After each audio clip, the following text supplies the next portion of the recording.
오늘 읽은 이 본문은 요셉 이야기 속에서 절정에 해당되는 부분입니다. 갖은 고생을 했지만 결국 드디어 그의 꿈이 이루어지는 장면이기 때문이죠.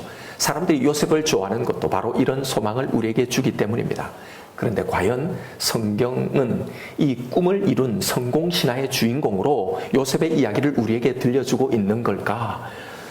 그게 아니라는 걸 우리는 계속 본문을 살펴보면서 확인해 오고 있습니다. 오늘 본문의 이야기는 그러면 요셉의 꿈이 뭔지, 그의 일생이 과연 무엇을 의미하는지를 분명히 보여주고 있는 이야기입니다. 요셉의 해석대로 7년 풍년 후 임한 애굽과 가나안 전역에 걸친 이 강범위한 당시의 기근은요, 야곱의 가족도 피할 수 없는 것이었습니다. 기근이 들자 요셉의 형들은 양식을 사러 애굽으로 내려오게 되고 여기서 바로 요셉을 만나는 거죠. 요셉은 짐짓 형들을 정탐꾼으로 몰아 골탕 먹이는 이야기인데요. 오늘 본문은 마치 형들에게 작심한 듯 복수하는 요셉의 모습이 그려져 있습니다. 이 이야기가 오늘 본문 42장에서부터 45장까지 장장 4장에 걸쳐서 꽤 길게 기록되어 있는데요. 왜 이 사건을 이렇게 중요하게 길게 기록해 놓았을까? 매우 의아스럽기까지 하는 분량입니다. 45장까지 다 그 이야기입니까요? 과연 요셉은 무슨 생각으로 지금 이렇게 하고 있는 걸까? 정말 복수를 하려는 건가? 성경은 왜 이 이야기를 몇 장에 걸쳐서 이렇게 기록해서 우리에게 들려주고 있는 걸까? 이것이 우리가 이 본문을 묵상하면서 던져야 할 첫 번째 질문입니다. 9절에서는 그 이유를 이렇게 밝히는데요. 요셉이 그들에 대하여 꾼 꿈을 생각하고 그들에게 이르되 너희는 정탐꾼이라 이 나라의 틈을 엿보러 왔느니라. 바로 요셉이 꾼 꿈을 생각하고는 지금 이 일을 시작하고 있다라는 말입니다. 언뜻 이 말을 보면 형들에게 봐라, 그때 내가 너에게 말한 내 꿈이 진짜 이루어졌지 하면서 복수하고 있는 것처럼 보입니다. 이렇게 보면 장장 4장에 걸친 이 긴 이야기는 요셉의 복수 이야기가 되어버리는 겁니다. 그런데 여러분, 이것에 대해서 좀 생각해 보아야 할 것이요, 앞에서 41장 51절에 요셉이 애굽에서 첫 아들을 낳고 이름을 므낫세라 짓는데 왜 그렇게 지었는지 그 이름의 뜻을 적어놓고 있는 대목입니다. 하나님이 내 모든 고난과 내 아버지의 온 집의 일을 다 잊게 하셨다라는 뜻으로 바로 이 므낫세라고 지은 거예요. 즉 이게 무슨 의미입니까? 요셉은 이미 그 원한을 다 잊었다는 말이잖아요. 더군다나 오늘 본문의 9절에 보면 꾼 꿈을 생각하고, 여기서 생각하다는 이 단어는요, 까맣게 잊고 있다가 우연치 않은 이 사건을 통해 그걸 기억해냈다는 그 뜻이라고 했잖아요. 그러니 성경은 요셉이 원수 갚기 위해서 복수의 이 칼날을 갈고 있은 것이 아니었음을 보여주면서 이 사건을 지금 시작하고 있는 겁니다. 여러분, 사람들이 처음에는 억울한 일을 당하면 원통해서 복수의 칼을 갈게 되죠. 그런데 나중에 오히려 그 일이 나에게 전화위복이 되어서 오히려 나에게 더 좋은 결과를 얻게 한다면 대개는 처음에 그 원한을 그대로 가지고 있지 않는 게 인지상정이잖아요.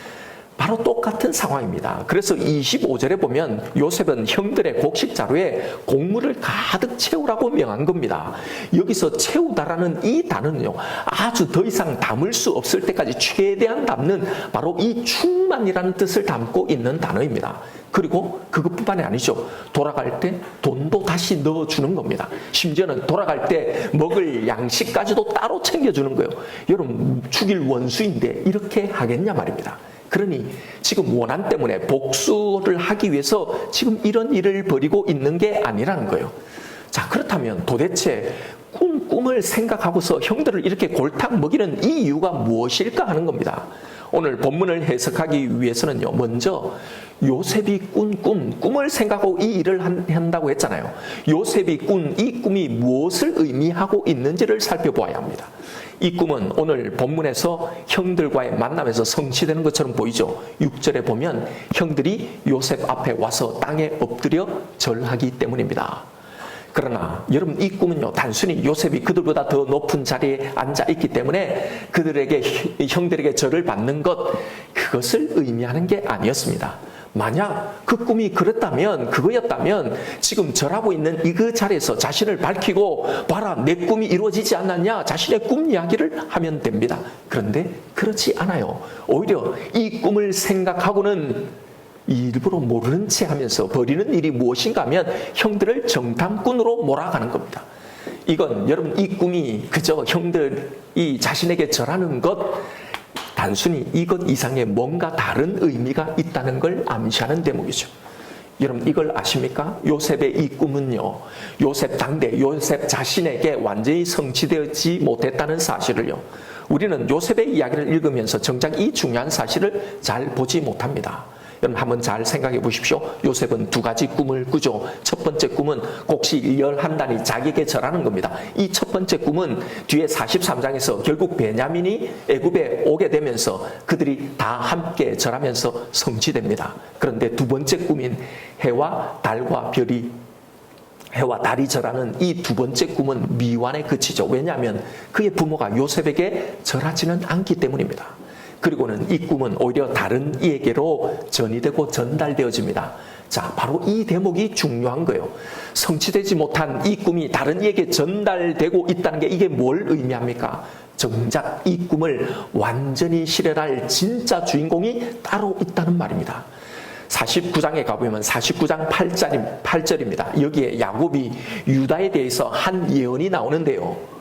유다야, 너는 내 형제의 찬송이 될지라. 내 손이 내 원수의 목을 잡을 것이요. 그 다음 대목에 내 아버지의 아들들이 내 앞에서 절하리로다.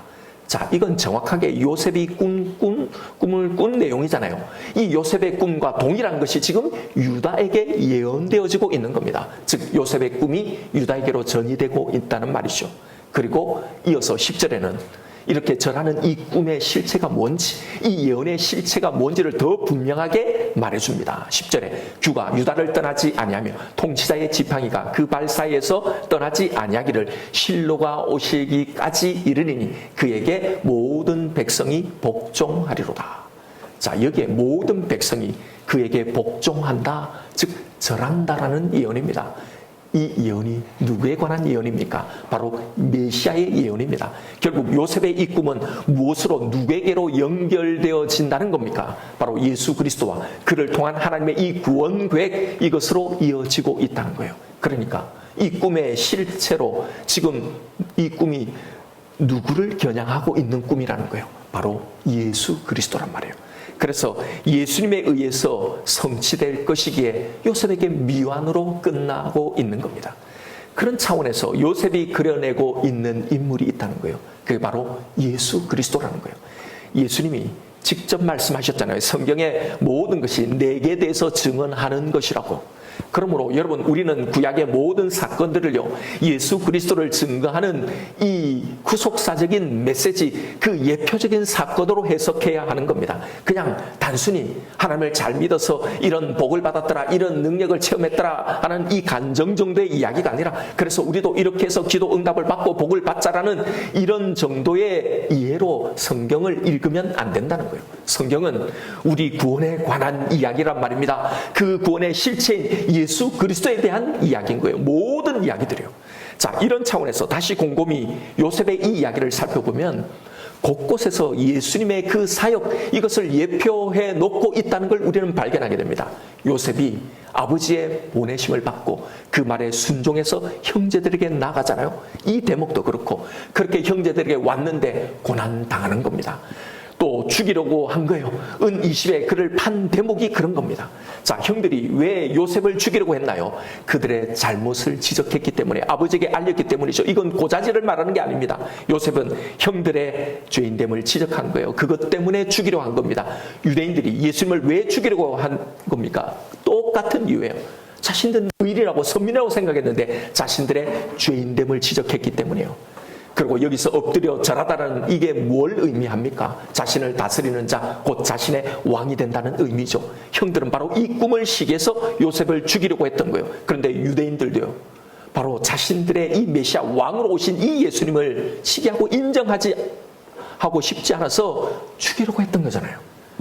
그리고 요셉의 이야기가 어떻게 됩니까? 물 웅덩이에 들어갔다가 땅 밑으로 들어갔다 다시 나오는 이야기잖아요. 이게 바로 죽으셨다가 부활하신 이 부활을 상징한다고 했죠. 또 형들이 요셉의 몸값으로 은 20에 당시의 노예의 몸값으로 팔아 넘기는 것, 바로 똑같은 예수님의 이야기입니다. 보디발의 아내의 이 유혹에 넘어가지 않은 이 이야기도요, 우리와 같이 죄의 유혹을 받으셨지만 우리와 달리 그 어떤 죄도 범하지 않으셨다는 예수님의 무죄성을 상징하는 이야기입니다. 또 감옥에 있는 두 간원장의 이 꿈을 풀어주는 이 이야기를 잘 보십시오. 요셉은 죄가 없음에도 죄인과 함께 있었던 거예요. 똑같이 죄인 취급을 받았습니다. 바로 두 강도 사이에 달리신 예수 그리스도를 예표하는 거예요. 여러분, 십자가에서도 똑같은 이런 일이 일어나지 않았습니까? 두 죄수 중에 한편의 강도는 구원을 받은 그 일 말입니다. 또 요셉의 전체 이야기를 보십시오. 요셉이 이 고난을 통해 가장 비천한 자리에 떨어졌다가 가장 존귀한 애굽의 전체를 다스리는 통치 자리에 등극하는 이 반전의 이야기가 뭘 말하는지요? 예수님의 성육신 이 땅에 낮아지심과 하늘 보좌에 올라가심, 이 높아지심을 보여주는 이야기인 거예요. 그래서 모든 무릎으로 그 이름 앞에 무릎 꿇게 한다는 바로 이 메시아 예언이요. 결국 이 모든 일이 무엇 때문에 일어난 겁니까? 요셉의 억울한 이 모함과 이 고난은 누구의 잘못 때문입니까? 왜 요셉이 고난을 당했나요? 요셉의 잘못이 아니라고 밝혀주잖아요. 많은 사람들을 살리기 위해서 그를 앞서 보내셨다고 말하고 있잖아요. 온 인류를 살리기 위해 고난을 받도록 하나님이 보낸 자. 바로 이게 누구의 이야기입니까? 예수 그리스도의 이야기잖아요. 우리가 지난 시간에 살펴본 41장 45절에 보면 요셉이 애굽의 총리가 되면서 이방의 제사장의 딸과 결혼하는 이야기가 나와요. 그런데 여러분, 이걸 읽어보면 사실 이건 매우 이상한 이야기입니다. 여러분, 이 이야기를 읽을 때마다 이상하다는 생각을 해보시지 않았나요? 아니, 아브라함도 이삭도 야곱도 다 혈족과 결혼했는데 이게 매우 중요한 것이어서 그렇게 에서와 이런 이스마엘과 이렇게 구별된다고 이렇게 이야기를 했는데 왜 예수님을 예표한다는 이 요셉은 이방인과 그것도 이방의 제사장의 딸과 결혼한 걸까? 이걸 우리는 어떻게 이해할까 하는 이 생각 말입니다. 여러분, 요셉의 이야기가 바로 예수님의 구원 사역을 예표하고 있다는 이 관점을 가지고 이 이야기를 살펴보면 금방 이해가 돼요. 아버지의 보냄을 받아 누구에게 갑니까? 그의 형제들, 즉 유대인들에게 오셨잖아요. 오셨지만 그 형제들, 그 유대인들은 요셉을, 예수님을 어떻게 했습니까? 거절하고 죽이잖아요. 그래서 이 구원의 은혜가 어떻게 됐습니까? 바로 이방인들을 향해 나가게 되는 겁니다. 그게 바로 유대인의 혈통을 넘어선 신약교회의 탄생이죠. 그리고 그 복음이 그들에게 전달되어지는 것 아닙니까? 그들을 구원하고 그들을 교회로 세워가는 거잖아요. 바로 이걸 상징하는 겁니다. 요셉의 이 이방 제사장의 딸과의 이 결혼은요, 바로 유대를 넘어선 진정한 영적 이스라엘이 된 이 교회, 이 이방인, 이 교회와 그리스도의 결혼을 상징하고 있는 거예요. 그래서 이 이방 여인에게서 하나님의 백성인 12지파에 속한 므낫세와 에브라임을 낳게 하신 겁니다. 바로 이로써 그리스도는 유대인들만의 구주가 아니라 모든 인류, 모든 이방의 구주가 되셨다는 걸 상징하고 있는 이야기인 거예요. 보십시오. 이렇게 요셉의 이 모든 이야기는 모두 다 결국 예수 그리스도에 관한 이야기입니다. 그래서 바로 이런 관점에서 오늘 본문의 이 이야기도 그렇게 해석하고 적용해야 한다는 거예요. 그의 꿈과 이 꿈이 성취되고 있는 이 이야기가 진짜 말하는 게 무엇인지를 말입니다. 오늘 본문에서 요셉의 꿈이 성취되고 있는 이 장면에서 형들이 왜 요셉에게 지금 엎드려 절하고 있습니까? 단순히 자신들보다 높아서 요셉 앞에 절하는 게 아니에요. 그들이 제 발로 찾아와서 엎드려 요셉에게 절하고 있는 것은 지금 그들의 생존이, 그들의 운명이 바로 이 요셉에게 달려 있기 때문입니다. 바로 전적으로 요셉에게 지금 의존하고 의탁하고 있기 때문입니다. 왜요? 여기 말고는 자신을 살릴 그 양식이 없기 때문이죠. 이 세상 그 어디에도 오직 바로 여기에만 자신을 살릴 양식이 있기 때문입니다. 바로 이것이요. 나의 생존이, 나의 운명이 오직 당신에게 달려 있습니다. 나를 살려 주옵소서라는 이 고백이에요. 여러분 잘 생각해 보십시오. 이것이 누구를 향한 고백입니까? 바로 예수 그리스도를 향한 모든 죄인들의 고백이란 말입니다. 그러므로 예수 그리스도 앞에 자신의 운명을 맡기고 절대적인 의존을 고백하는 이 바로 경배 자리요. 결국 모든 인생은 그 자리에 서서 그분 앞에 엎드리고 절해야 하는 존재임을 고백하는 것, 바로 이것이 요셉에게 꾸게 하신 꿈의 실체예요. 이 요셉의 꿈이 함의하고 있는 진짜 내용, 바로 예수 그리스도의 구속사적인 메시지라는 겁니다. 단순히 네 꿈을 끝까지 포기하지 않고 붙들면 이루어진다는 이런 이야기가 아니란 말입니다. 자, 그렇다면 지금 요셉은 왜 자신의 이 꿈을 생각하고는 형들을 정탐꾼으로 몰아가는 이 일을 벌이고 있는가 하는 겁니다. 바로 자신이 깨달았던 이 꿈의 실체를 그들에게도 알려주게 하기 위해서입니다. 목사님, 요셉이 그걸 어떻게 다 알았겠어요 하셨는지 모르겠지만, 그러나 성경은요, 분명히 아브라함도 야곱도 다윗도 하나님의 이 구원 계획을, 예수 그리스도를 통한 이 구원을 분명히 알았다고 성경이 증언하고 있다는 사실입니다. 성경에서요, 아브라함도 다윗도 실제로 예수 그리스도를, 예수님을 봤다고 기록하고 있습니다.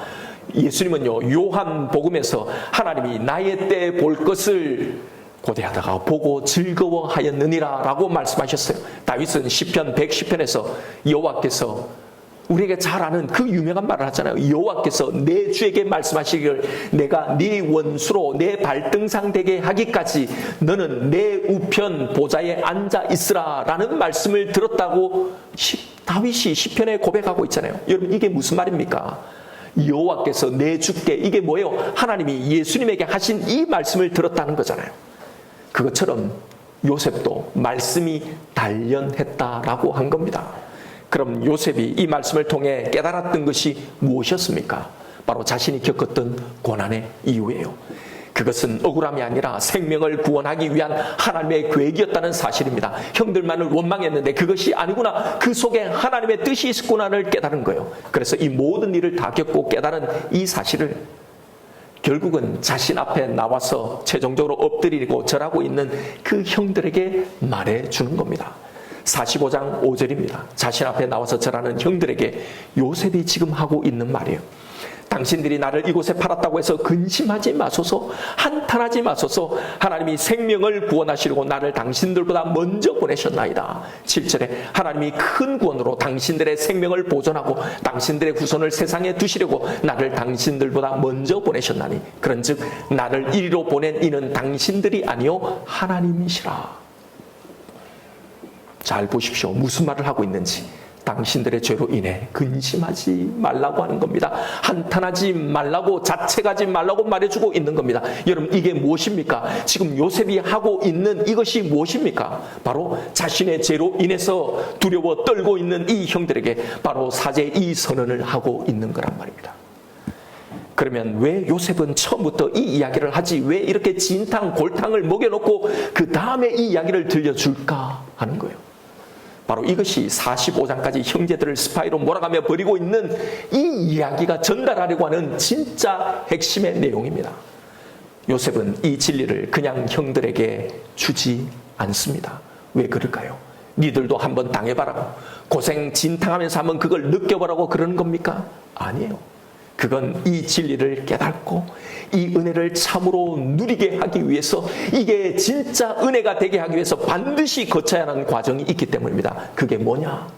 그건 바로 내가 어떤 존재라는 걸, 우리 존재에 대한 철저한 인식입니다.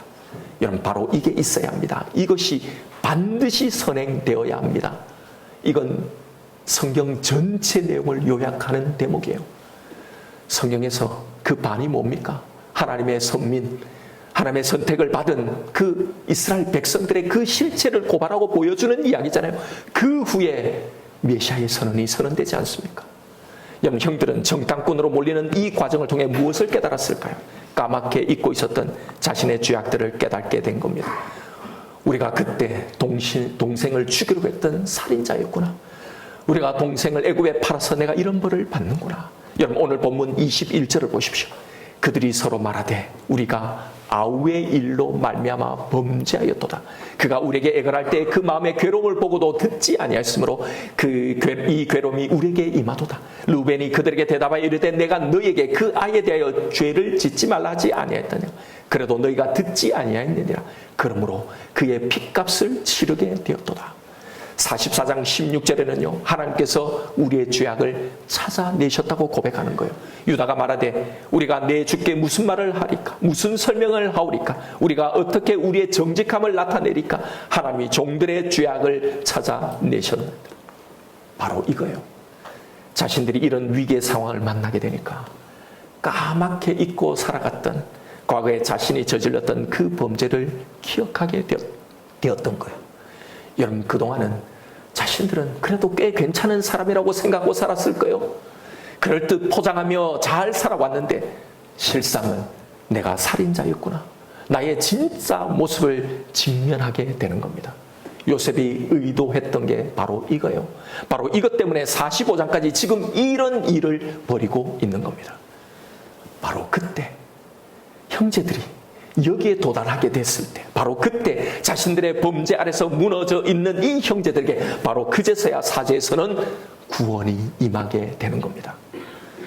자신이 죄인인지 모르는 자에게요, 여러분, 사제의 은혜가 무슨 의미가 있는지 전혀 알지 못하기 때문에요.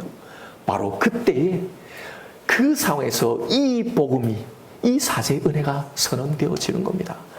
여러분, 그래서 이걸 정말로 알게 한 후에 근심하지 말라고 말하는 거예요. 한탄하지 말라고 말하는 겁니다. 하나님의 이 선하심이 당신의 그 모든 죄악들을 다 덮으셨다고 말을 하는 겁니다. 그리고는 자신들의 연약함과 범죄와 이 실패도 구원으로 바꾸시는 이 하나님의 사랑, 이 하나님의 은혜를 경험하게 만들고 있는 겁니다. 내려오라고, 당신들을 다 먹여 살리겠다고요.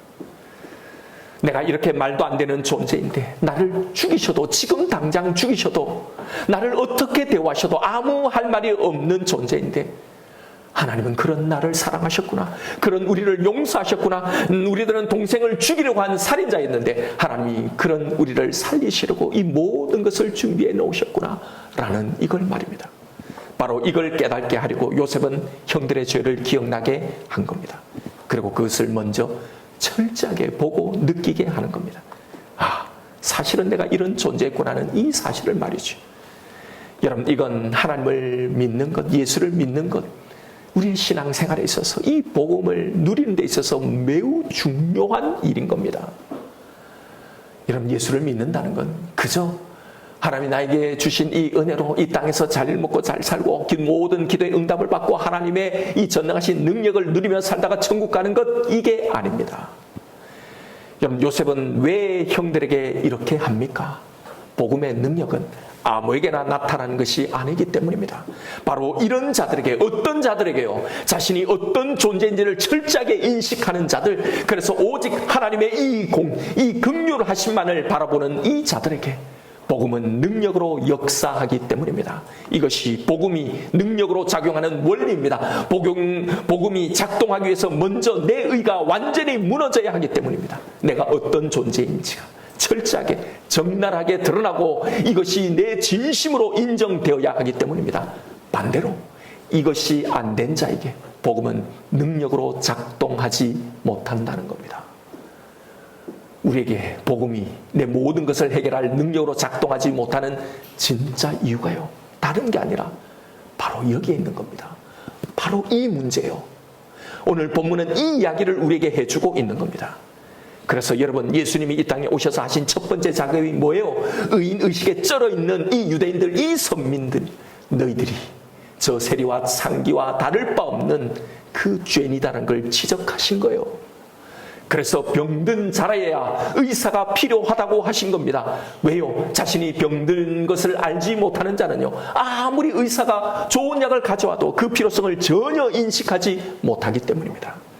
먼저 내가 병든 자임을, 내가 죽은 자임을, 내가 죽을 수밖에 없는 죄인임을, 정말로 아무 자격 없는 죄인임을 진심으로 인정해야 이걸 해결해 주려고 오신 이 예수 그리스도의 십자가가, 이게 나에게 참 능력이 되는 겁니다.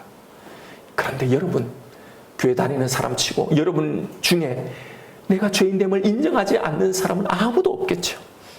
그래서 제가 이 말씀을 계속 드린 거예요. 이건 제 말이 아니라 성경이 계속 우리에게 전달하려는 이야기가 바로 이겁니다. 그건 말로만의 죄인됨의 고백이 아닙니다. 말로만이 아니라 성경이 선언하고 있는, 너는 그 어떤 자격도 없는 죄인이다. 이런 자격 없는 완악한 죄인이다. 너는 이런 은혜를 받고도 끝끝내 하나님을 믿지 못하고 늘 배신하고 배반하고 살았던 이 이스라엘과 아무런 다를 바가 없는 죄인이다. 영원히 멸망해 죽을 이 세상 사람과 아무것도 다를 바 없는 조금도 나을 것이 없는 죄인이다라는 바로 이 선언을요. 바로 이 선언을 내 진심으로 내 인생과 내 삶을 가지고 관통하는 바로 그런 죄인됨의 고백 말입니다. 아니, 그래도 저는요, 제가 한 건요, 이라고 그 어떤 근거도 내놓을 수 없는요, 내 속에 그 어떤 믿음도 없음을, 의도, 선함도 전혀 없음을 진심으로 인정하는 바로 그런 죄인됨의 고백 말입니다.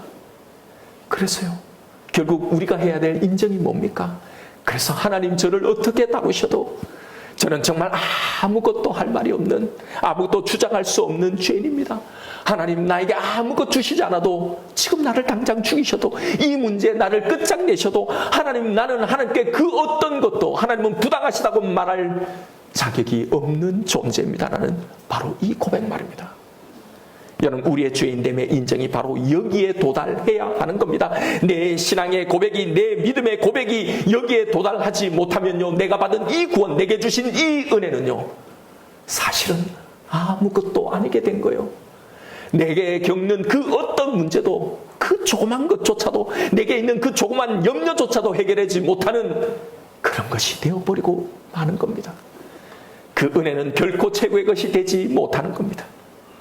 여러분, 그래서요, 그런 우리 때문에 우리에게 때로는 이런 말도 안 되는 일을 우리의 인생 가운데 일으키시는 겁니다. 내가 하나님을 믿고 있다고, 신뢰하고 있다고 생각하는 그 신앙생활 그 한가운데 말입니다. 요셉의 형들이 겪는 이런 어처구니 없는 일들이 나에게 일어나는 거예요. 왜요? 내 죄를, 내가 어떤 존재인들을 들춰서 다 까발리는 이 고통스러운 일이 일어나는 거예요. 거기서 내 밑바닥을 보게 하는 겁니다. 그걸 통해 내 교만이 무엇인지, 내 불신이 무엇인지, 내 믿음의 수준, 내 신앙의 수준이 사실은 어떤 것이었는지 그 실체를 적나라하게 보게 하시는 겁니다. 그런데 우리는 이 일을 하지 않는단 말이에요. 다 나는 그래도 예수님을 믿고 있다고, 하나님을 믿고 있다고 그냥 지부하고 넘어가는 겁니다. 여러분, 왜 이런 일을 하나님이 일으키십니까? 편안할 때는 모릅니다. 꽤 괜찮은 사람 같이 착각하는 거예요. 이만하면 그래도 내가 믿고 있다고, 평균 이상의 신앙은 되고 있다고, 어떤 일이 내게 일어나고 어떤 사건이 터지기 전까지는 말입니다. 요셉의 형들을 보십시오. 이런 일을 당하기 전에 자신들을 요셉에 뭐라고 소개합니까? 오늘 본문 11절에 우리는 확실한 자들입니다 라는 말이죠. 여기 확실하다는 이 단어의 의미는요, 우리는 정직한 자입니다, 올바른 자입니다, 성실한 자입니다 라는 바로 그 의미예요. 바로 이게요, 이런 일을 만나기 전에 우리가 우리의 자신에게 가지고 있는 그런 자신감입니다. 바로 착각이란 말입니다. 그 일을 겪으면서 내 자신의 모습이, 내 실체가, 내 믿음이라는 이 실체가 적나라하게 다 까발려지기 전까지 말입니다. 그래서 우리의 마음을 뒤집어 놓는 일들, 내가 정탐구로 몰리는 이런 기가 막힌 일들이 내 신앙생활 속에서도 일어나게 되는 겁니다. 어쩌면 지금 나에게 일어나고 있는 이 일들, 이 상황이 바로 이런 것인지 모릅니다. 어떤 사건, 사고를 통해, 어떤 관계의 문제를 통해, 일을 통해, 물질의 문제를 통해, 건강의 문제나 자녀의 문제를 통해서 말입니다. 사실은 내가 하나님을 믿고 있다고 했지만 전혀 믿지 않고 있었다는 이 사실을요, 제가 늘 간증하잖아요. 저는 제가 정말 좋은 목사라고, 믿음이 좋은 목사라고 생각했다고 말입니다. 그런데 편안할 때는요, 그런 줄 알았어요. 그렇게 살아가지만 내게 일어나는 이런 일들을 겪으면서 내가 어떤 인간들을 철저하게 인정하도록 만드시는 거예요. 여러분, 그것이 사실 고통스럽습니다. 너무 불편합니다. 근데 여러분에게도 이런 일이 있습니다. 예수를 믿고 가는데도 있단 말이에요. 왜요? 이것이 없으면 우리는 진정으로 하나님을 만날 수 없기 때문입니다. 그러니 여러분, 예수를 믿고 신앙생활 하는데도 왜 나에게 이런 일들이 일어나나 당황하지 마십시오. 그것이 어떤 일일지라도 두려워하지 마십시오. 하나님을 믿고 복음 안에 있는 신앙생활은 반드시 이런 일이 일어납니다. 성경이 말하는 하나님의 신앙생활이 뭔지를 보십시오. 구약의 모든 선민 외에 당신의 백성으로 선택하신 이스라엘 백성들에게 하나님이 행하신 일이 뭔지를, 구약 성경의 모든 기록의 내용이 뭔지를요, 결국은 그들은 하나님을 믿지 않았다라는 이 이야기잖아요. 여러분, 그러니 성경이 말하는 이 신앙생활을 해야 합니다. 이걸 깨달아야, 이걸 알아야 그제서야 복음이 능력으로 임하는 거예요. 여러분, 성경이 말하는 신앙생활은요, 예수를 믿어 하나님 믿어서 기도 응답받고 이 땅의 형통을 누리고 그렇게 살아가는 그 살다가 천국 가는 것, 이게 아닙니다. 예수의 십자가가, 이 하나님의 사랑이 최고의 복이 되지 못하는 자가 어떻게 하나님 나라에 갈 수 있습니까? 내 모습이, 내 실력이 어떨지라도 하나님의 이 사랑만을 붙드는 자, 이 가치를 진짜 아는 자들이 가는 겁니다. 그러니 여러분은 신앙생활을 이런 이들 속에서요, 오히려 이런 일들 속에 오히려 내 모습을, 내 존재를, 내 수준을요 철저하게 봐야 하는 겁니다. 내 밑바닥을 적나라하게 보아야 합니다. 감추거나 가리고 하지 마십시오. 철저하게 인정하십시오. 왜요? 그걸 밝혀내고 보기 위해서 우리를 죄책감에, 절망감에, 낮은 자존감에 허덕이게 하려고 하는 게 아닙니다. 이것은 나를 죽이려는 의도가 아니라 나를 살리려는 복음의 작용이기 때문입니다. 이런 일이 없으면 우리는 우리 자신을 절대로 보지 못합니다. 알지 못합니다. 그리고 과신합니다. 그리고 과대평가합니다. 괜찮은 줄, 내가 믿고 있는 줄, 믿음이 좋은 줄, 이 정도 문제는 내가 믿음으로 다 이겨내갈 수 있다고 착각하는 겁니다. 그러니 여러분, 이런 우리의 신앙생활이 다 어떻게 되어 있습니까? 복음을 믿는다고 하면서도 여전히 이런 나의 의를 붙들고 있으니 우리는 늘 불만족스러운 겁니다. 하나님의 인도하심이 불만족스러운 거죠. 우리는 항상 하나님에게 서운해하고 억울해하는 겁니다. 믿어준 나의 의를 계속 붙들며 믿어준 그 대가, 그 값을 계속 요구하는 겁니다. 왜 이것도 해결해 주지 못하냐? 그러니 말은 아무 자격 없는 나에게 주신 이 구원의 은혜라고 말은 하지만 여러분, 그건 아무런 가치도 없는 거예요. 그게 최고의 복, 유일한 복이 되지 못하는 겁니다. 영원히 저주 아래에 있어야 하는 내 운명을 진짜 알지 못하니요, 그 복은 이것만 있으면 되는 복이 아닌 거예요. 이 복음으로, 이 은혜와 이 사랑으로 내가 겪고 있는 그 어떤 문제도 견디고 이겨내지 못하는 겁니다. 그래서 복음이 모든 걸 해결해 준다고 하면서 여러분, 우울해 있지 않습니까? 절망 가운데 있지 않습니까? 그 복음의 그 능력을 전혀 누리고 있지 못하잖아요. 그리고는 여전히 이미 복을 받았음에도, 모든 걸 해결해 주신 이 복 안에 있으면서도 다른 복, 이 땅의 복에 집착하고 이 복을 주시지 않는다고 삐지고 시험에 들고 하나님에게 서운해하는 겁니다. 복음의 이 최고의 복이라고 하면서 실은 다 다른 복, 그 기도 응답을 구하며 그런 신앙생활을 하는 겁니다. 그래서 여러분, 바로 이런 일이 있어야 우리는 우리 자신을 정확하게 볼 수 있고 정직하게 인정할 수 있는 겁니다. 그래야 이 사랑이 아니면 안 된다는 걸 정말로 고백하는 이 자리에 서게 되는 겁니다. 하나님이 아니면, 하나님의 용서가 아니면, 당신의 긍휼이 아니면 나는 그 어떤 소망이 없다는 바로 이 고백 말입니다. 여러분, 성도의 삶은, 우리의 신앙생활은 하나님이 주신 이 말씀을 가지고 내가 열심히 살아서, 잘 살아서, 남들보다 좀 나아서 이만하면 그래도 평균은 가겠지, 그래도 커트라인은 통과하겠지, 그래도 천국 갈 수 있는 자격은 되겠지, 나의 가능성과 내 존재, 내 됨됨이를 의지하고 그걸 확인하고 만들어가고 그걸 의지하는 삶이 아닙니다. 나를 보며 매일매일 절망하는 삶입니다. 이걸 보라고 우리에게 율법을 주신 거예요. 이걸 보라고. 그런데요, 그렇게 절망하고 매일 넘어지지만 그러나 언제나 그 절망보다 한 번 더, 반드시 한 번 더 나를 더 일으키시는 하나님의 이 사랑의 손길이 있음을 믿는 것이 성도의 삶입니다. 바로 그래서 이 이유 때문에 내 모습, 내 수준을 보면서도 복음 안에 있는 자는 절대로 절망하지 않는 겁니다. 그러니 뭐라고 말해주는 겁니까? 율법으로 살지 말라는 겁니다. 내 의를 만들어서 하나님 앞에 나오지 말라는 겁니다. 이런 신앙생활을 하지 말라는 겁니다. 은혜 받은 자로서 이 무조건적인 이 사랑을 이미 받은 자로서 살아가라는 겁니다. 내가 어떠할지라도 하나님은 오늘도 당신의 아들을 나 앞서 보내셔서 죽이실 만큼 나를 사랑하신다는 이 사실을 믿으라는 겁니다. 내 앞에 그 무슨 일이 버티고 있을지라도요. 여러분, 이 해결이 없는 사람은 언제나 무슨 일이 생기면 어떤 반응을 일으키는지 바로 요셉의 형들이 이걸 보여주는 거예요. 무슨 일이 생기면, 어떤 사건이 터지면, 어떤 문제가 일어나면 제일 먼저 두려움에 빠지는 거예요. 전에 내가 지은 죄 때문에 아닐까? 혹시 그 죄 때문에 하나님이 나를 치시는 건 아닐까? 계속 무슨 일 앞에 두려움을 하는 거예요. 거기서 내 모습을 보고 전심으로 나의 죄인됨을 고백하고 그런 사랑을 붙들고 그 죄에서 돌이키고 나가면 되는 것을 늘 두려움 가운데 자유함 없이 살아가게 만드는 겁니다.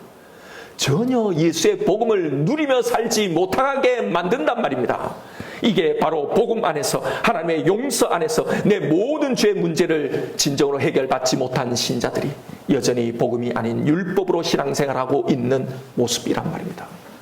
여러분, 복음 안에서 복음으로 신앙생활 하십시오.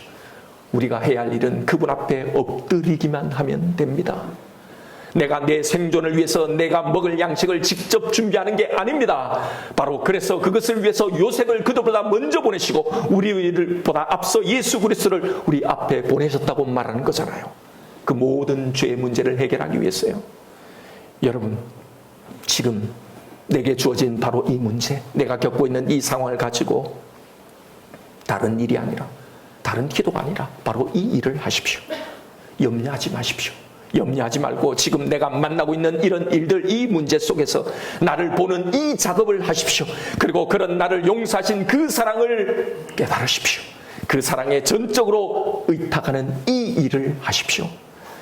다른 걸 두려워함으로 내가 진정으로 해야 할 이 일을 놓치지 마십시오. 이 일을 하면 됩니다. 나머지는 이 일을 진행하시는 하나님이 다 책임지십니다. 왜요? 이 일을 진행하시는 분이 하나님이시기 때문이에요. 죽이지 않아요. 잘못되게 하지 않으신단 말입니다. 여러분, 지금 형들에게 이 작업을 하고 있는 이 요셉의 모습을 보십시오.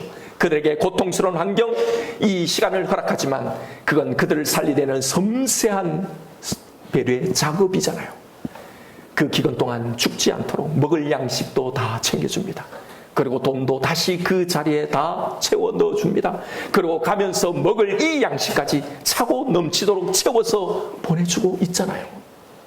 지금 우리의 모습을 보게 하시는 하나님의 이 작업도 마찬가지라는 거예요. 먼저 우리에게 이 시간을 살아갈 양식을 주셔놓고 이미 우리의 안전을 보장해 놓으시고 우리에게 이 과정을 거쳐 가신다는 걸 믿으십시오. 그러니 염려하지 말고 이 시간 속에 우리가 해야 할 일을 하십시오. 혹시 여기서 죽으면 어떡하나, 이게 잘못되면 어떡하나 걱정하지 말고 이 과정, 바로 이 시간, 이 상황에서 이 일을 진행하시는 하나님의 이 마음, 이 의도, 그 목적을 신뢰하며 그 목적을 향해 이 일을 하십시오. 이게 신앙생활입니다. 나를 정확하게 보고 그걸 인정하는 겁니다. 여러분, 우리에게 있는 모든 신앙의 문제, 영적인 문제들은 예수를 믿으면서도 성경의 이 모든 축복을 누리지 못하는 단 하나의 이유가요, 바로 여기에서 발생하는 겁니다. 그래서 모든 문제는 나를 보라고, 나를 확인하라고 주신 우리의 거울입니다. 죽이시려는 게 아니에요. 살리시려는 겁니다. 내 모습을 보게 해서. 그러니 여러분, 내 모습을 정말 인정하십시오. 평생 신앙생활하고 교회 다니고 성경을 읽으면서도 너는 죄인이다 라는 이 말의 의미를 진짜 깨닫지 못하는 자, 여전히 그 자리에 머물러 있지 마십시오. 여러분, 우리는 하나님이 지켜주시지 않으면 단 1분 1초도 서 있을 수 없는 존재인데도, 그런데도 그걸 신뢰하지 못해요. 얼마나 내 자신을 가대평가하면서 내 자신을 의지하고 교만을 떨고 있는지 모릅니다. 내가 다 할 수 있는 것처럼, 내가 그래도 괜찮은 것처럼 내 운명을 내가 책임지려고 하는 이 교만 말입니다. 우리의 구원의 문제조차도 말이에요. 여러분, 하나님이 우리에게 원하시는 것은요, 완벽한 모습이 아니에요. 여러분, 오해하지 마십시오. 내 모습을 보면서 나는 정말 자격이 없는 자라는 걸 고백하는, 그래서 그 어디에도 소망이 없어서 오직 하나님 앞에 엎드리는 것, 그 십자가의 사랑 앞에 엎드리고 그것을 붙드는 것, 하나님이 원하시는 것은 바로 이거란 말입니다. 여기에서 진짜 이 복음의 능력을 누릴 수 있게 된단 말입니다. 여러분, 이 은혜를, 내게 주신 이 영원한 복을 정말로 깨달으면 불평할 수 있습니까? 없습니다. 살인자인데 지금 당장 먹을 거 없다고, 배고프다고 불평할 수 있습니까? 지금 당장 사형당해 죽어야 마땅한데 왜 나를 이렇게 취급하냐라고 원망할 수 있습니까? 그저 감사해야 할 뿐인 거예요. 모든 것에 만족하는 겁니다. 그 어떤 것도 두렵지 않는 겁니다. 그 어떤 것도 바라지 않게 되는 겁니다. 여러분, 이것이 바로 복음의 능력이고 바로 이 능력을 이렇게 누리며 살아가기를 원하시는 겁니다. 이게 복이기 때문이에요. 이게 성경이 우리에게 주고자 하는 복이기 때문에, 그래서 지금 내 상태가 어떠하든지, 내가 어떤 환경에 처해 있든지, 내가 어떤 일을 당하든지, 이 복음의 능력 안에, 이 만족의 이 평강 안에 이 복음을 누리며 살아가는 것, 이 복을 누리며 살아가는 건요, 이것이 성경이 진짜 우리에게 말하자고 하는 복된 삶인 겁니다.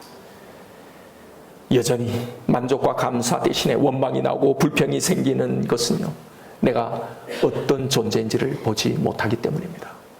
다른 데서 해법을 찾지 마십시오. 이걸 파고 또 파십시오. 내 지금 신앙의 침체, 내 시험의 문제들, 내 우울함들을 해결하는 유일한 통로가 바로 이겁니다. 내가 진짜 어떤 존재인지. 그러니 그따위 불평이 나오는 겁니다. 왜 나를 이렇게밖에 안 해주시나? 그러니 여전히 하나님 앞에 나와서 우리가 하는 신앙 행위라고는 내 기도 응답만을 요구하는 거예요. 이게 그 신앙의 모든 것이 되어버리는 그 신앙으로 남아있는 거예요. 아직도 도무지 우리가 받은 이 은혜, 이 용서가 무엇인지 그 가치를, 그게 어떤 건지를 전혀 모르는 이 상태에 여러분은 이 복음의 능력을 정말 누리며 살아가고 있습니까? 이 능력을 누려본 적이 있습니까? 여러분, 바로 이렇게 믿어야 하는 겁니다.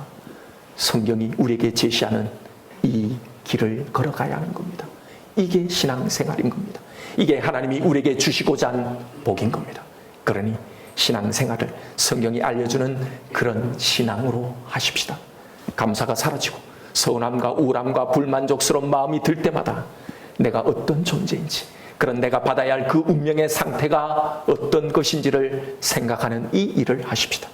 원래 그것이 마땅한데, 그런데도 내가 행한 대로 다 갚지 않으시고 지금 나를 이만큼 살게 하시고 나를 용서하시고 또 기회를 주시고 또 사랑하시는 이 하나님의 사랑을 받아들이고 인정하는 이 일을 하십시다.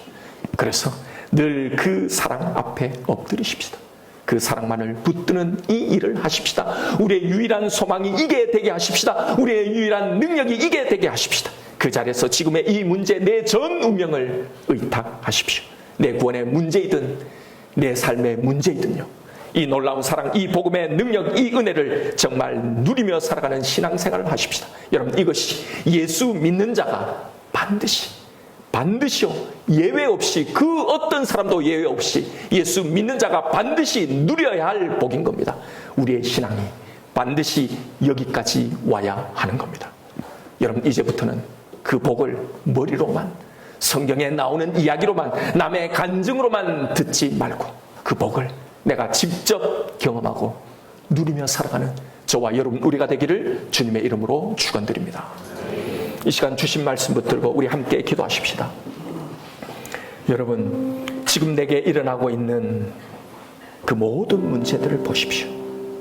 그 문제는 사실은 나를 보라고, 네가 어떤 존재인지를 확인해 보라고 주신 거울들입니다. 죽이시려는 게 아니에요. 살리시려는 겁니다. 하나님이 원하시는 것은 완벽한 모습이 아니에요. 내 모습을 보며 나는 정말 자격이 없는 자라는 것을 고백하고 그 어디에도 소망을 발견하지 못해 하나님을 찾아가는 겁니다. 여러분, 제발 이 일을 하십시오. 내 모습을 정말로 진실로 보고 인정하는 이 일 말입니다. 이런 내가 예수가 없었다면, 그 은혜가, 그 용서가 없었다면 받아야 했을 그 진짜 운명을 인정하는 일 말입니다.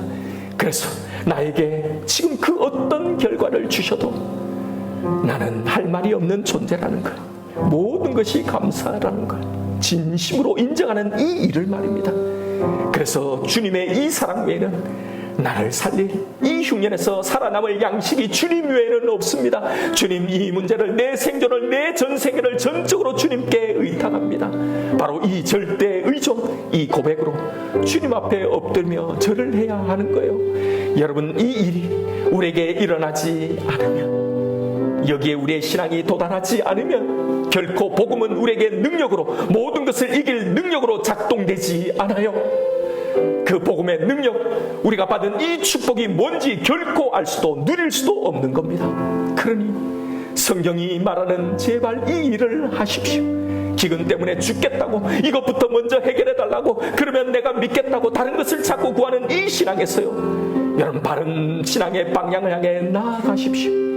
이미 내 자루 안에는 내가 알지도 못하는 사이에 이 시간을 살아낼 그 모든 양식을 하나님이 가득가득 채워 놓으셨습니다.